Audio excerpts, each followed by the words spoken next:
আচ্ছা, তোমায় দেখিয়ে দেব, চলো তো ওইখানে। টেনে নিয়ে গেল তাকে পুকুর পাড়ের কাছে। বেলার পরের লতায় যে তা মাকাল ফুলে আছে।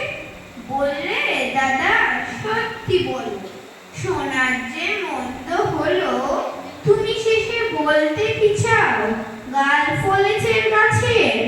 মাকাল আমি পরে রাখাল দুহাত তুলে নাচে।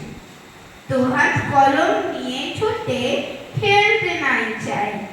লেখাপড়ায় মন দেখে মা অবাক হয়ে যায়।